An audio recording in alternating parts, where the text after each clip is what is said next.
Halo, selamat siang anak-anak semua. Senang sekali bisa berjumpa lagi dengan kalian semua di acara PA Anak GRI Bandung. Nah, tema hari ini kita akan melanjutkan ucapan berbahagialah yang diambil dari kitab Matius. Dan hari ini kita akan membahas berbahagialah yang haus akan kebenaran. Nah, anak-anak, sebelumnya kita sama-sama latih lagu yang akan kita nyanyikan, kita naikkan pujian hari ini. Kita akan sama-sama belajar lagu yang judulnya Ku Suka Kabar Injil. Lagu ini dikarang oleh Bapak Pendeta Stephen Tong waktu acara NRITC tahun 2022 yang lalu. Yuk kita sama-sama latih lagu ini.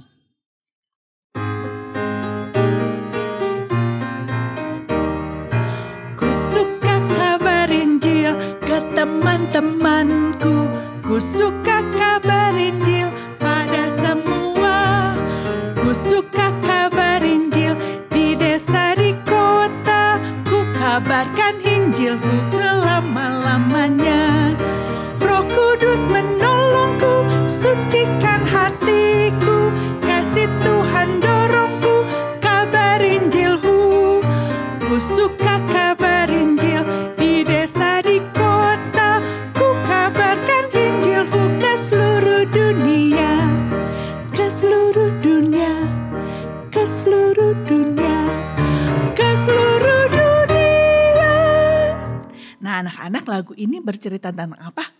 Kesukaan hati untuk mengabarkan Injil. Pertama-tama kita senang mengabarkan Injil sama teman-teman kita.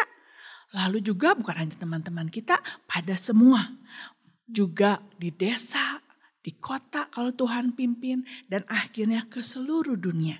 Biarlah ini yang menjadi kerinduan hati kita, agar semua orang boleh mendengar kabar Injil, kabar baik bahwa Yesus mengasihi mereka, bahwa Yesus datang dan dosa kita dapat dihapuskan. Nah, anak-anak, ada yang perlu diperhatikan nih. Di bagian akhir ada pengulangan ke seluruh dunia. Ke seluruh dunia. Nah, nanti di situ kita nyanyikan makin lama makin pelan, decrescendo. Tapi di bagian kata terakhir, kalimat terakhir, ke seluruh dunia, kita nyanyikan dengan lebih keras dan juga tempo melambat sedikit. Kita coba sekali lagi ya.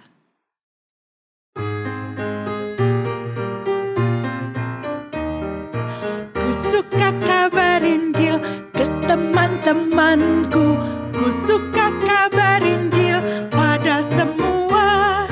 Ku suka kabar Injil di desa di kota. Ku kabarkan Injilku selama-lamanya. Roh Kudus menolongku, sucikan hatiku.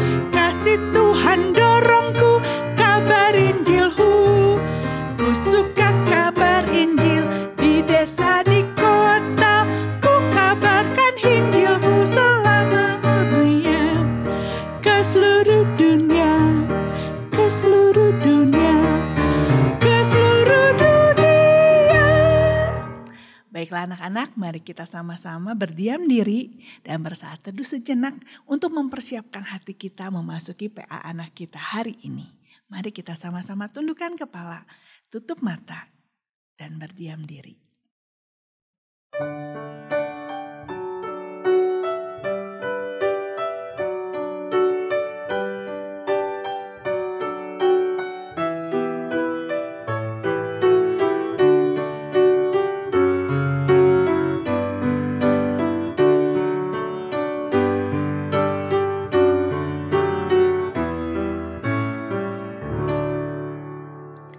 Tuhan, kami bersyukur, kami mau ucapkan terima kasih untuk kebaikan Tuhan. Terima kasih Engkau yang sudah pimpin, Engkau yang sudah jaga dan sertai kami sepanjang minggu ini. Terima kasih untuk kami boleh mendapatkan kesempatan mendengar firman Tuhan. Tuhan, ampuni kami kalau selama ini, beberapa hari ini kami mungkin nakal, kami tidak dengar-dengaran firman Tuhan. Kami hidup semau diri kami sendiri. Ampuni kami. Tolong siapkan hati kami untuk kami boleh memuji Tuhan dan juga mendengarkan firman Tuhan pada hari ini. Biarlah kami boleh mendapatkan berkat, melihat keindahan dari firman Tuhan. Dalam nama Tuhan Yesus kami berdoa. Dan kami bersyukur. Amin. Nah anak-anak, mari kita sama-sama memuji Tuhan sebelum mendengarkan firman Tuhan hari ini. Kita nyanyikan lagu Ku Suka Kabar Injil.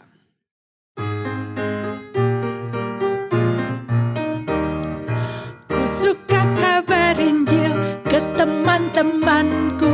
Ku suka kabar Injil pada semua. Ku suka kabar Injil di desa di kota. Ku kabarkan Injilmu selama-lamanya.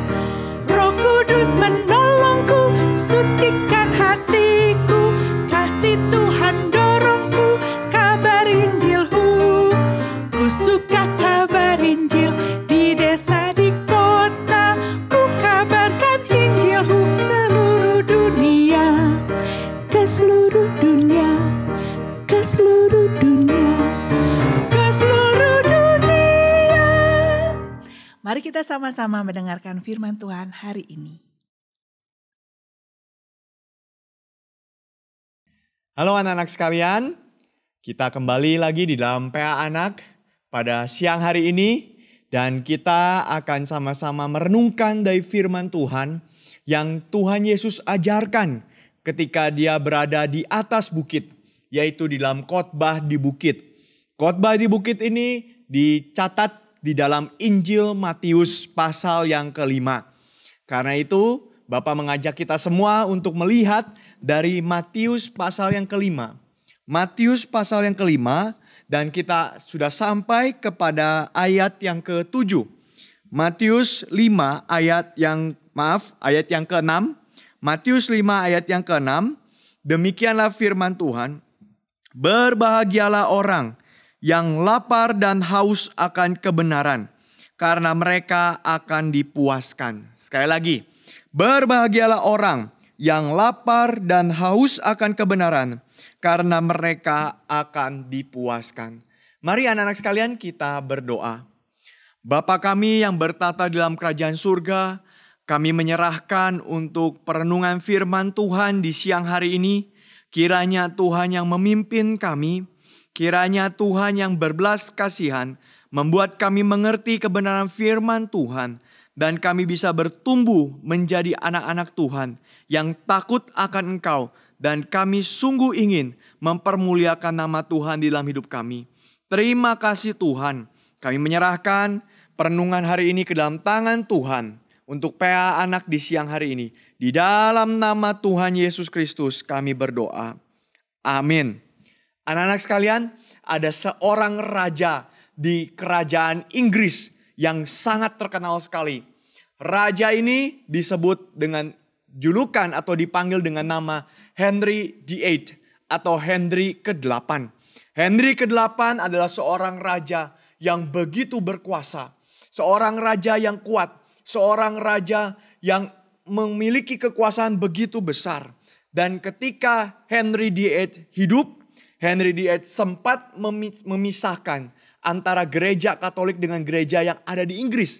Mereka memisahkan diri karena ada kasus tentang pernikahan dari Henry VIII. Yang dimana orang atau gereja di Roma Katolik begitu tidak suka dengan pernikahannya. Karena ia bercerai, karena ia mencari dan dia menikah dengan perempuan lagi yang lain. Maka Henry VIII di masanya dia, gereja Inggris terbangun. Gereja Inggris memisahkan diri dari gereja di Roma dan sampai sekarang disebut sebagai gereja Anglikan. Henry VIII punya pengaruh yang sangat besar. Dan suatu ketika Henry VIII akhirnya dia punya anak laki-laki namanya Edward. Setelah dia menikah dengan istri pertamanya, dia mempunyai anak, tapi anaknya perempuan, bukan anak laki-laki. Maka dia menikah lagi dengan istri kedua, dia mempunyai anak yang perempuan lagi. Maka dia terus menikah, sampai akhirnya dia ketemu dengan satu istri, dia menikahi istri ini. Dan akhirnya dari istri inilah lahir seorang anak bernama Edward. Satu-satunya anak laki-laki yang dia miliki. Dan Edward ini adalah pewaris tahta dari kerajaan Inggris. Karena di zaman itu pewaris tahta kerajaan Inggris tidak boleh perempuan. Harus laki-laki. Maka Henry mencari anak laki-laki yang bisa melanjutkan keturunannya yang bisa membawa tahta Inggris dan melanjutkan tahtanya, melanjutkan dinastinya. Maka Henry ketika mendapatkan anak ini, dia begitu senang, dia begitu bahagia. Akhirnya aku punya penerus yang akan menggantikan aku waktu aku sudah tidak ada. Maka Edward harus menggantikan, menjadi penerus dari Henry. Dan suatu ketika Henry sudah berusia tua, sudah berusia lanjut, maka Henry memanggil anak ini, memanggil Edward kepada dia. Ketika Henry memanggil Edward, maka Henry mengatakan kepada Edward, "Nak, kamu harus menggantikan papa. Kamu anak laki-laki satu-satunya, maka kamu harus menjadi raja. Kamu harus menggantikan papa." Waktu itu Edward ini berumur 11 tahun. Dia belum tahu apa-apa tentang kerajaan Inggris. Dia belum tahu bagaimana caranya memimpin sebuah kerajaan yang besar. Bagaimana caranya mengarahkan pasukan. Bagaimana caranya supaya masyarakat tidak berdemo kepadanya. Bagaimana caranya supaya masyarakat bisa hidup dengan sejahtera. Dia tidak tahu.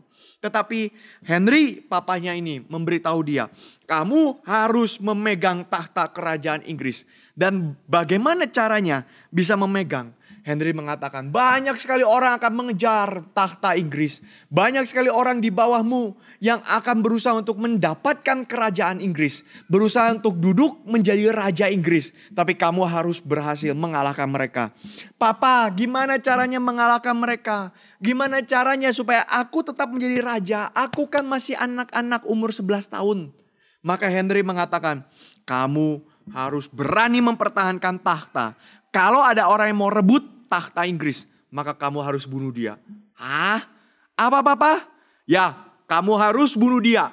Tidak boleh ada orang satupun yang memberontak kepadamu dan engkau biarkan dia tetap hidup. Kamu harus bunuh dia." Wah, Edward kaget sekali. Tetapi papanya mengatakan hal itu karena memang inilah yang dilakukan oleh raja-raja zaman itu. Inilah yang dilakukan terutama oleh Henry. Ketika dia melihat dia tidak suka dengan seorang, dia bunuh orang ini. Dia hukum mati orang ini. Bahkan orang ini adalah istrinya sendiri. Dia bisa hukum mati orang itu. Karena alasannya adalah karena dia tidak suka. Karena orang ini tidak melahirkan anak laki-laki bagi dia. Maka dia bisa bunuh. Maka di zaman itu banyak sekali raja-raja yang berbuat jahat seperti ini. Banyak sekali raja-raja yang mengatakan, "Saya tidak suka kamu, saya akan bunuh kamu." Dan ini yang diajarkan Henry kepada Edward. Ini yang diajarkan oleh Raja Henry kepada Edward. Dan dia mendapatkan ini juga. Pengertian ini ada juga diajarkan oleh satu orang. Namanya Niccolo Machiavelli. Siapa itu Niccolo Machiavelli? Machiavelli adalah seorang yang mengerti tentang politik. Seorang yang mengerti tentang pemerintahan. Dan di dalam bukunya dari Machiavelli ini, dia pernah mengatakan satu kalimat. Bahwa kita kalau mau jadi pemimpin, tidak bisa menjadi pemimpin yang baik-baik saja. Membuat satu citra yang baik. Membuat satu tampilan yang baik. Seolah-olah, masyarakat senang dengan kita karena apa? Ini pemimpin yang rajin menabung. Ini pemimpin yang baik sekali. Machiavelli mengatakan tidak bisa.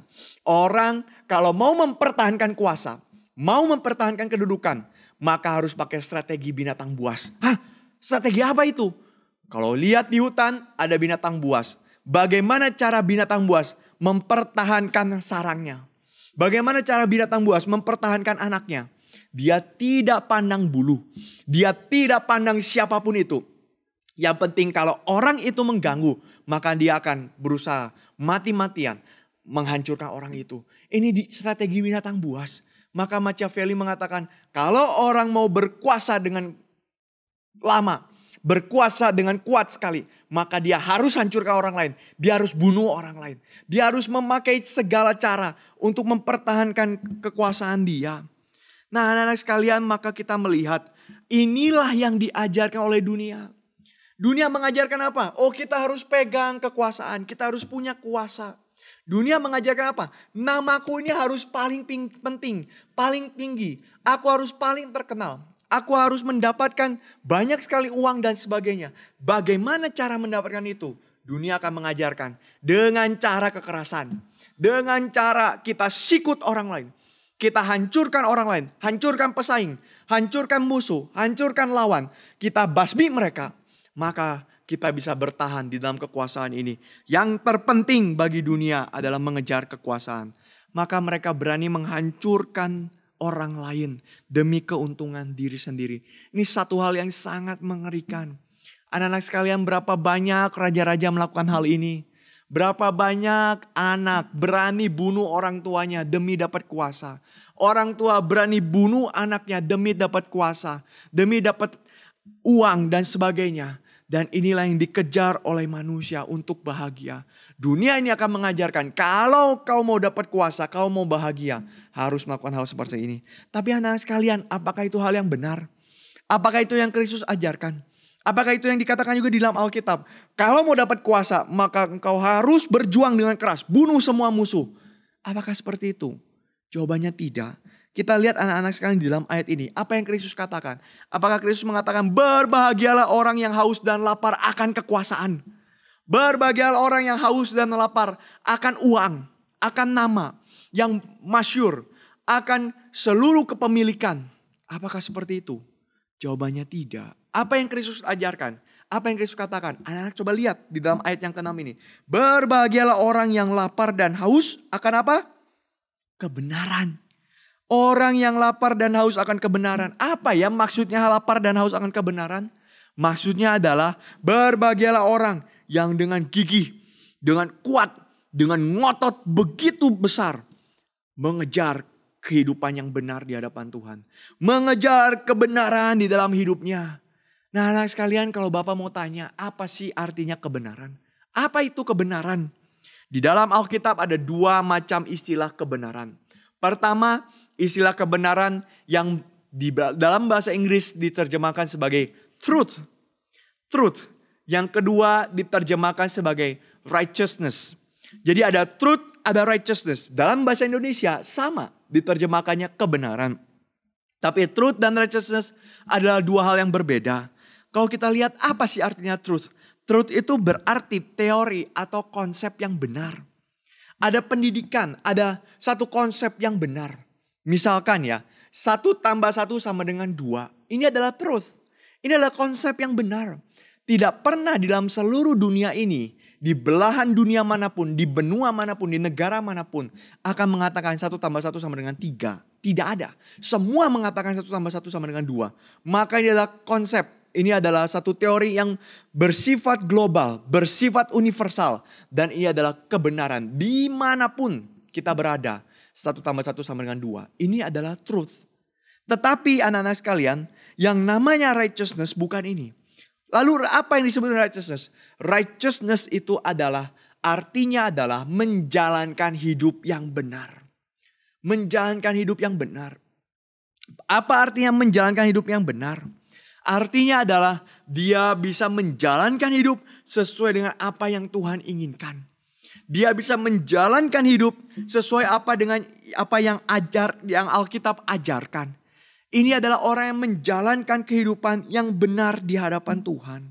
Anak-anak sekalian, banyak orang yang mengerti truth, tetapi hidupnya tidak righteous. Karena hatinya jahat. Banyak orang yang mengerti teori konsep-konsep yang baik, tapi hatinya jahat, maka hidupnya tidak righteous. Tetapi orang yang righteous pun harus kejar truth juga. Maka di dalam kalimat ini yang Kristus ajarkan kepada kita, dipakai istilahnya bukan truth, tetapi pakai istilah righteousness. Pertanyaannya sekarang anak-anak, kenapa harus kejar righteousness? Kenapa harus kejar hidup yang benar? Anak sekalian, karena ini merupakan kebutuhan paling mendasar manusia. Manusia diciptakan oleh Tuhan. Ketika Adam dan Hawa diciptakan oleh Tuhan, Allah menciptakan manusia untuk hidup di dalam kebenaran. Allah tidak menciptakan manusia untuk hidup di dalam kebohongan, di dalam manipulasi, tidak. Manusia pertama kali diciptakan adalah manusia yang hidup dalam righteousness. Manusia yang hidup di dalam kebenaran. Dan ini kita bisa lihat dari dua hal yang Allah berikan di dalam kisah penciptaan. Ketika Adam dan Hawa diciptakan. Pertama, anak-anak sekalian, Adam diberikan logika, diberikan otak, diberikan pikiran untuk mengerti kebenaran. Untuk mengenal kebenaran. Untuk menentukan suatu hal yang baik. untuk menentukan kebenaran. Anak-anak sekalian, ini adalah suatu hal yang jelas sekali dilakukan oleh Adam dan Hawa. Contohnya apa? Mereka menamai binatang. Di dalam Alkitab dikatakan kan, mereka harus menamai binatang ini. Apa artinya menamai binatang? Artinya mereka punya kuasa terhadap binatang itu. Dan waktu mereka menamai binatang, mereka harus mengobservasi terlebih dahulu. Mereka lihat binatang ini lehernya panjang sekali ya sampai atas ya. Wah, tinggi sekali lehernya ya. Maka aku akan kasih nama binatang ini jerapah. Kenapa dia bisa menentukan nama binatang ini adalah jerapah? Karena ini adalah kebenaran. Ini adalah suatu hal yang benar. Ketika Adam dan Hawa memberikan nama ini jerapah. Tetapi waktu dia lihat ada binatang yang badannya besar, kemudian belalainya panjang, dia nggak bisa kasih nama binatang ini jerapah. Kenapa? Karena jerapah itu lehernya harus panjang. Ini belalainya yang panjang, bukan lehernya. Maka dia mengatakan ini adalah gajah, bukan jerapah.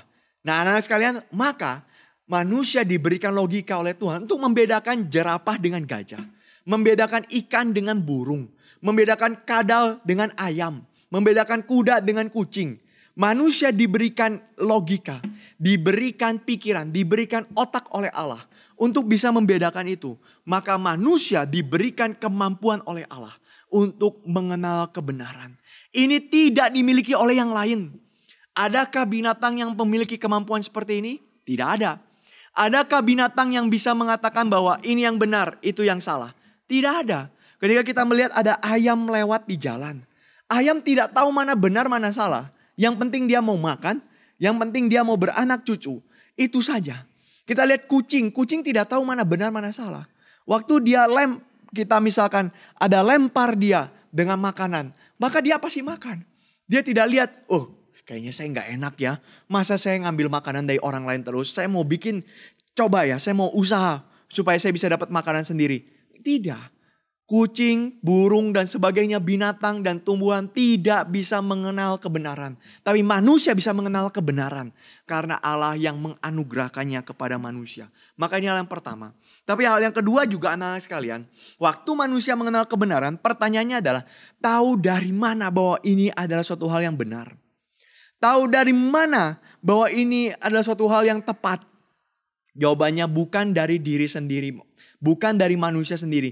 Tapi jawabannya dari Tuhan. Maka kalau anak-anak lihat ya. Meskipun Tuhan memberikan logika. Memberikan pikiran. Memberikan otak kepada manusia untuk berpikir dan mengenal kebenaran. Tapi tetap Tuhan berfirman kepada Adam.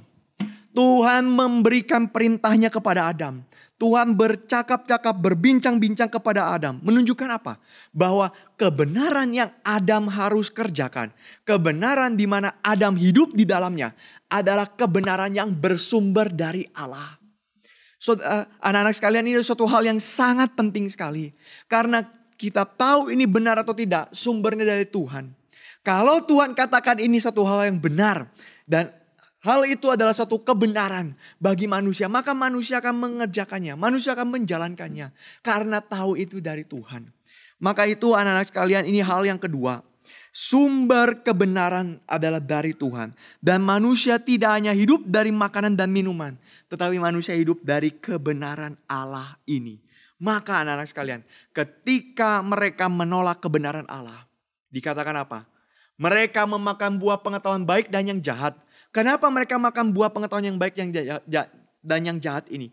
Apakah mereka ingin supaya mereka bisa, saya bisa membedakan baik dan jahat? Anak-anak sekalian perhatikan. Sebelum mereka makan buah itu, mereka bisa bedakan gak baik dan jahat? Bisa. Mereka bisa bedakan gak mana yang benar, mana yang salah? Bisa. Mereka bisa bedakan kan gajah dengan jerapah. Mereka bisa bedakan kucing dengan ikan. Mereka tahu membedakan. Tapi permasalahannya ada di mana? Permasalahannya di sini.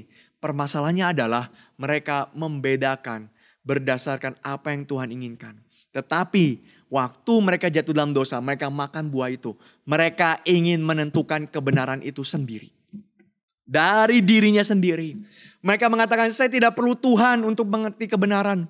Saya tidak perlu Allah untuk mengerti kebenaran. Saya ingin menjalankan kehidupan benar. Saya ingin menjalankan kebenaran sendiri berdasarkan diri saya sendiri. Maka patokannya, maka sumbernya adalah manusia sendiri, bukan Allah. Tapi ini bukanlah rancangan Tuhan. Ini bukanlah yang harusnya manusia kerjakan. Sehingga apa yang terjadi?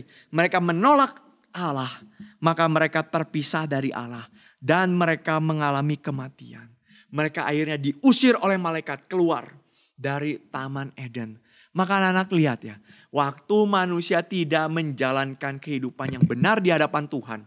Waktu manusia tidak menjadi righteous, tidak memiliki righteousness. Maka anak sekalian apa yang terjadi? Mereka terpisah dari Tuhan. Ini jelas sekali menandakan bahwa kebenaran itu kebutuhan kita. Kita hidup karena kebenaran, anak-anak sekalian. Maka di dalam kondisi berdosa seperti ini apa yang terjadi? Manusia hidup semakin lama semakin jahat. Apakah setelah Adam dan Hawa diusir dari Taman Eden, mereka lebih baik? Tidak. Kain jahat, membunuh. Nanti ada generasi di bawahnya lagi, Tubal Kain, jahat, membunuh. Sampai generasi selanjutnya, sampai akhirnya di pasal yang ke-6 dikatakan manusia sudah sangat menyakiti hati Tuhan. Apakah ada manusia yang bisa kembali lagi seperti Adam dan Hawa sebelum jatuh dalam dosa? Tidak ada. Apakah ada manusia yang bisa mereka hidup di dalam kebenaran? Semua manusia sudah jatuh dalam dosa. Sehingga apa? Logika, pikiran, otak manusia yang harusnya dipakai untuk mengenal kebenaran, yang harusnya dipakai untuk taat kepada Tuhan, akhirnya dipakai untuk apa? Memanipulasi demi diri sendiri. Apa itu memanipulasi? Memanipulasi artinya adalah memutarbalikkan kebenaran. Menipu dengan memutarbalikkan kebenaran. Bapak ambil contoh. Misalkan, waktu kalian anak-anak pergi ke sekolah minggu. Sebelum pergi ke sekolah minggu, orang tua kalian titip ada uang ya. Nih, papa kasih uang ya. Atau mama kasih uang ya untuk persembahan ya. Oh iya mama, oh iya papa. Misalkan dikasih uang persembahan 20.000. Oh iya mama papa, saya dapat uang persembahan 20.000. Oh iya. Maka pergi ke sekolah minggu. Waktu pergi ke sekolah minggu kepikiran. Saya di sekolah itu, di depan sekolah ada es krim ya. Wah es krimnya enak sekali ya. Itu es krim yang saya suka sekali. Tapi saya gak punya uang ya. Tadi papa kasih uang ya. Kasih uang berapa? 20.000. Oh es krim itu harganya 5.000. Saya ambil aja ya. Saya ambil 5.000 dari uang yang papa kasih. Saya kan masih kasih persembahan sama Tuhan. Saya kasih 15.000 sama Tuhan. Tapi 5.000-nya saya ambil. Anak sekalian, apakah ini kebenaran? Tidak. Ini hal yang jahat di hadapan Tuhan. Karena kita memanipulasi kebenaran. Kita menipu. Harusnya persembahan dikasih 20.000 oleh papa mama sudah kasih uang titipkan. Ini untuk persembahan ya. Tapi kita curi, kita bohong, kita manipulasi, kita ambil untuk diri sendiri. Dan sisanya dikasih buat Tuhan.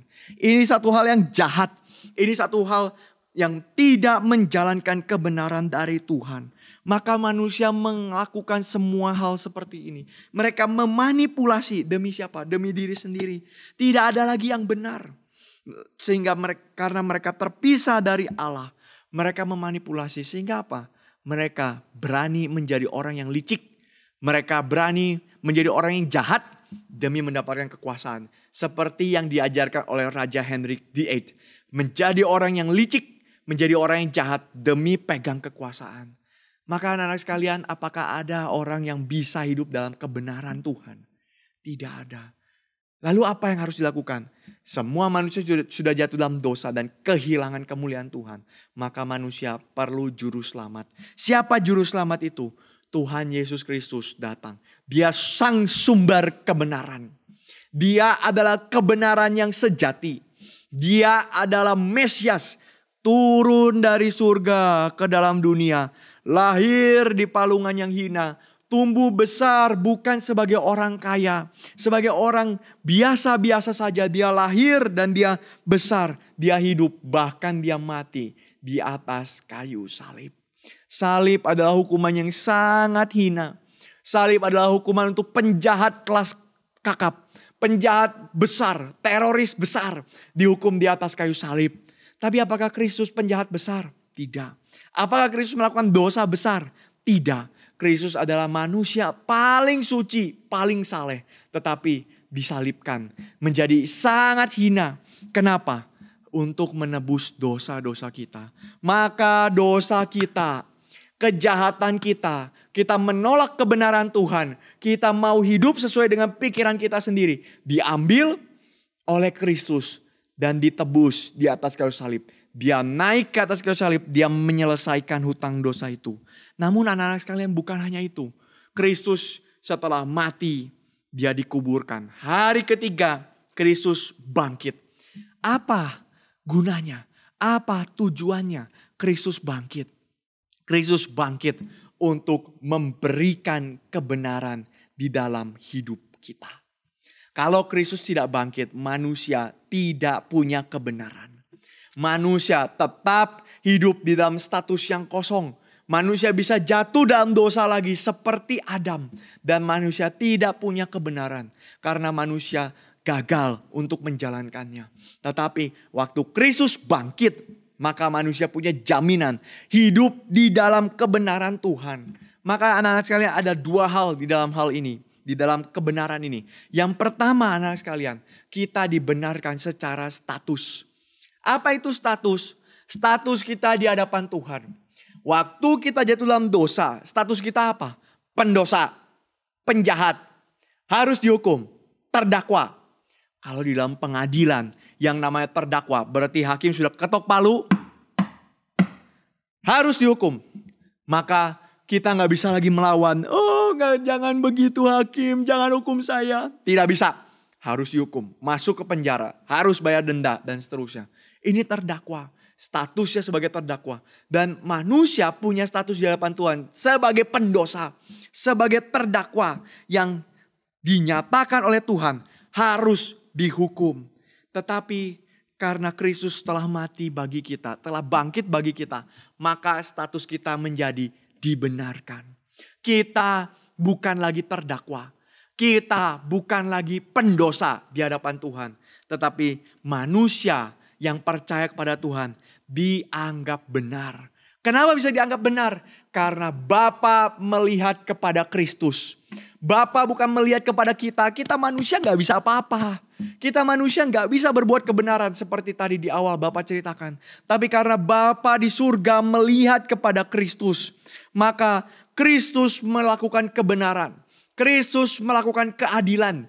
Maka murka Allah padam dan keadilan Allah dipenuhi oleh Kristus. Sehingga apa? Kristus yang memberikan kepada kita status. Kita sudah dibenarkan oleh Tuhan. Anak-anak sekalian, semua orang yang dipilih oleh Tuhan, orang Kristen sejati adalah orang yang dibenarkan oleh Tuhan. Tapi waktu kita hidup dibenarkan oleh Tuhan, bagaimana dengan tindakan kita? Kadang-kadang masih ada orang Kristen yang jatuh dalam dosa. Kadang-kadang masih ada orang Kristen yang hidup berbohong. Kadang-kadang masih ada orang Kristen yang hidupnya mencuri. Masih hidup dalam dosa. Bagaimana dong? Katanya sudah dibenarkan. Kok masih berbohong? Kok masih mencuri? Memang di dalam hidup ini, di dalam hidup manusia di dunia ini, manusia masih ada kemungkinan jatuh dalam dosa. Tetapi dosa tidak merubah status manusia lagi. Kenapa? Karena ada yang kedua. Yang kedua itu apa? Manusia perlahan-lahan dibuat kudus, dibuat suci, dibuat benar oleh Tuhan. Maka ini disebut dengan pengudusan. Anak-anak sekalian, yang kedua ini, Kristus memampukan kita untuk hidup benar. Maka bukan hanya status kita di hadapan Bapa benar, tapi kehidupan kita nggak benar. Status kita di hadapan Bapa benar, tapi kita tetap berdosa, kita tetap mencuri. Tidak, status kita di hadapan Bapa benar. Dan Kristus memampukan kita untuk hidup di dalam kebenaran. Karena Kristus sumber kebenaran itu diberikan kepada kita. Maka di dalam Alkitab dikatakan Roh Kudus diberikan kepada manusia untuk menopang manusia hidup di dalam kebenaran. Maka manusia tidak akan jatuh seperti Adam lagi. Manusia tidak akan gagal seperti Adam lagi. Dia jatuh dalam dosa begitu parah. Hukuman dosa kembali diberikan kepada Adam. Tetapi manusia tidak akan melakukan hal itu lagi. Kenapa? Karena Roh Kudus diberikan menopang mereka. Dan Roh Kudus yang diberikan menopang manusia juga memberikan firman Tuhan. Maka anak-anak sekalian, kita bisa mencintai kebenaran Tuhan. Kita bisa hidup benar di hadapan Tuhan. Kenapa? Karena ada firman-Nya. Kita baca firman-Nya, kita melakukan firman-Nya. Kita hidup di dalam kebenaran Tuhan. Sehingga kebenaran itu bukan menjadi syarat untuk diselamatkan. Saya mesti benar dulu. Saya mesti melakukan kebenaran, baru saya diselamatkan Tuhan. Tidak, bukan itu. Tapi apa? Karena Tuhan sudah menyelamatkan. Karena Tuhan sudah menyatakan status kita benar. Maka Tuhan perlahan-lahan membuat hidup kita menjalankan kebenaran. Ini efek dari keselamatan yang Kristus berikan. Karena itu anak-anak sekalian, hanya orang Kristen sejati yang akan haus kebenaran. Hanya orang Kristen sejati yang akan berjuang mati-matian untuk hidup benar. Orang Kristen sejati akan berjuang dengan gigi, ngotot dengan gigi untuk hidup di dalam kebenaran. Karena hidup mereka sudah dirubahkan oleh Kristus, Roh Kudus yang menopang hidup mereka. Anak sekalian, pertanyaannya sekarang adalah bagaimana caranya hidup dengan benar? Bagaimana caranya menjadi righteous people? Caranya adalah hidup yang lurus. Kebenaran, righteousness artinya lurus. Lurus itu artinya apa? Artinya tidak berbohong. Tidak memanipulasi. Tidak melakukan hal-hal yang tidak benar. Dia melakukan hal yang benar, tulus, jujur, adil, berjalan sesuai dengan apa yang Tuhan inginkan. Dan waktu Tuhan Yesus mengatakan hal ini, waktu itu ada banyak sekali orang Farisi yang berkumpul. Dan Tuhan Yesus menyatakan hal ini juga untuk menegur orang-orang Farisi yang berkumpul saat itu. Kenapa? Karena orang Farisi merasa diri benar. Orang Farisi merasa diri hebat. Orang Farisi merasa diri paling punya kuasa. Lebih tinggi kuasa daripada orang lain. Sehingga apa? Apa yang dia lakukan? Dia membuli orang yang ada di bawahnya. Dia menindas orang yang ada di bawahnya. Dan dia mengecam orang-orang yang ada di bawahnya kalau tidak bayar apa yang mereka inginkan. Ini dilakukan oleh orang Farisi. Maka anak-anak sekalian, apakah ini yang disebut dengan kebenaran? Tidak. Otak yang pintar tidak menjamin engkau hidup dengan benar di hadapan Tuhan. Tapi otak yang pintar harus disertai dengan apa? Hati yang jujur. Hati yang mengasihi Tuhan. Hidup berjalan di dalam kebenaran Tuhan. Maka otak yang pintar bagus tidak? Bagus. Apakah orang Kristen harus pintar? Harus. Jadi orang Kristen gak boleh bodoh. Jadi orang Kristen gak boleh gak tahu apa-apa. Orang Kristen harus pintar. Tapi ingat, kepintaranmu jangan dipakai untuk menjadi hal yang membawa kelicikan bagi orang lain. Jangan pakai otakmu untuk licik pada orang lain. Jangan pakai otakmu untuk bully orang lain. Jangan pakai otakmu untuk buat rencana jahat bagi orang lain. Jangan pakai pikiranmu untuk melukai dan untuk merugikan orang lain. Itu tidak boleh. Itu tidak berjalan di dalam kebenaran. Maka yang harus dilakukan adalah orang Kristen harus berjuang hidup benar. Punya pikiran pintar, tapi punya hati yang jujur di hadapan Tuhan. Jangan berbohong. Meskipun nanti waktu kita menjalankan ini ada harga yang mesti dibayar. Mungkin teman-teman kita menghina. Mungkin guru atau siapapun itu akan menghina, merendahkan, melecehkan kita dan sebagainya. Tapi ingat anak-anak sekalian, hidup di dalam kebenaran adalah kebutuhan pentingnya manusia. Kebutuhan yang menopang hidup manusia. Jika manusia haus akan kebenaran, maka Kristus mengatakan apa? Orang yang haus kebenaran ini akan dipuaskan oleh Tuhan. Apa maksudnya? Kenapa dipuaskan oleh Tuhan? Anak-anak perhatikan ini ya. Kalau kita kejar kebenaran, kalau kita kejar hidup lurus di hadapan Tuhan, suci, saleh, benar, setia kepada firman Tuhan. Tidak pakai pikiran kita untuk jahati orang lain. Tidak pakai pikiran kita untuk berbuat licik. Kalau kita menjalankan hidup yang lurus dan benar, maka Tuhan Yesus mengatakan kita akan dipuaskan. Kenapa kita bisa dipuaskan? Karena Sang sumber kebenaran yang akan menopang hidup kita. Ini janji dari Tuhan. Anak sekalian perhatikan. Waktu engkau gigih, saya mau cari hidup benar. Maka Tuhan yang akan berikan. Tuhan yang akan topang engkau untuk hidup benar. Kalau engkau memohon dengan sungguh-sungguh, saya berjuang mau hidup benar, Tuhan akan berikan. Janji ini diberikan di dalam Yesaya 55 ayat yang pertama dan ayat yang kedua. Nanti kalian bisa baca ayat ini seterusnya ya. Ini satu pasal yang sangat bagus sekali untuk kita baca. Yesaya 55 ayat 1 sampai 2. Bapak bacakan. Ayo hai semua orang yang haus, marilah dan minumlah air. Dan hai orang yang tidak mempunyai uang, marilah, terimalah gandum tanpa uang pembeli dan makanlah. Juga anggur dan susu tanpa bayaran. Mengapakah kamu belanjakan uang untuk sesuatu yang bukan roti? Dan upah jerih payahmu untuk sesuatu yang tidak mengenyangkan? Dengarkanlah aku, maka kamu akan memakan yang baik. Dan kamu akan menikmati sajian yang paling lezat. Perhatikan anak-anak sekalian ya. Dengarkanlah aku. Kenapa dengarkan Tuhan? Karena Tuhan akan berfirman. Dan firman itu akan menjadi makanan yang baik bagi kita.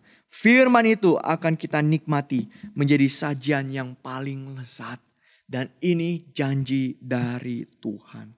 Maka Tuhan berjanji, Dia akan menopang kita. Dia akan memuaskan hati kita dengan kebenaran yang Dia ajarkan bagi kita.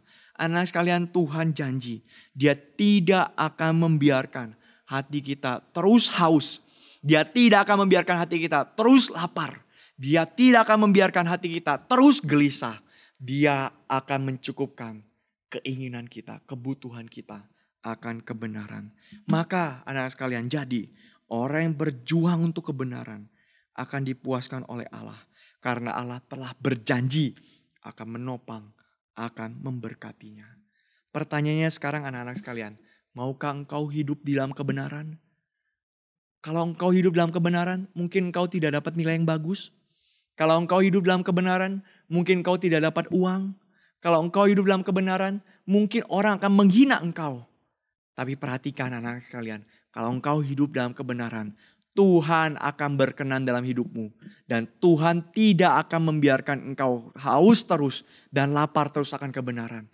Tuhan akan mencukupkan dengan janjinya, dengan firman-Nya. Hiduplah di dalam kebenaran Tuhan. Sampai di sini bahan kita hari ini. Kita akan melanjutkan di dalam pasal ayat yang ke-7 di dalam pertemuan selanjutnya. Mari kita berdoa. Bapa di dalam kerajaan surga, kami bersyukur dan berterima kasih untuk anugerah yang Tuhan beri bagi kami. Kami bisa hidup di dalam kebenaran bukan karena kehebatan kami, bukan karena kekuatan kami, tetapi karena Tuhan sendiri yang telah beranugerah. Kristus telah menebus kami sehingga kami bisa memiliki hati yang haus dan lapar akan kebenaran. Maka itu Bapa di surga, kami mohon biarlah ketika kami hidup di dalam dunia ini, kami mengerti tentang kebenaran. Dan biarlah kami tidak memakai hidup kami untuk menjahati orang lain, untuk hidup licik di hadapan Tuhan dan mencari keuntungan bagi diri sendiri. Tapi biarlah Tuhan yang memakai hidup kami menjadi alat kebenaran Tuhan, sehingga keadilan Tuhan dinyatakan, kebenaran Tuhan ditegakkan di tengah-tengah dunia ini, dan biarlah kerajaan Allah ditinggikan. Terima kasih Tuhan. Kami menyerahkan hidup kami ke dalam tangan-Mu, kiranya Tuhan yang pimpin dan sertai. Di dalam nama Tuhan Yesus Kristus kami berdoa. Amin. Demikian anak-anak sekalian, saya serahkan kembali kepada MC yang bertugas. Tuhan memberkati kita sekalian.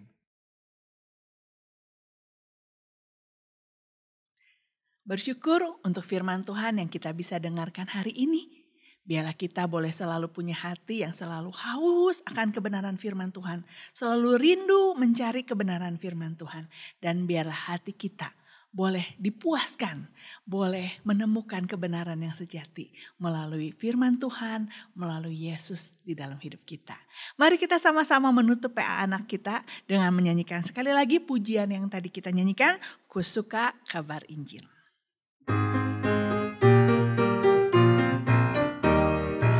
Ku suka kabar Injil ke teman-temanku, ku suka kabar Injil pada semua. Ku suka kabar Injil di desa di kota, ku kabarkan Injilmu selama-lamanya.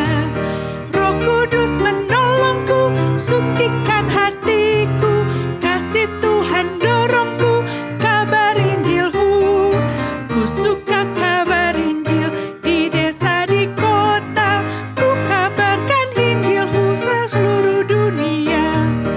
ke seluruh dunia, ke seluruh dunia, ke seluruh dunia. Anak-anak, sampai jumpa minggu depan di acara PA Anak berikutnya. Ditunggu ya. Bye.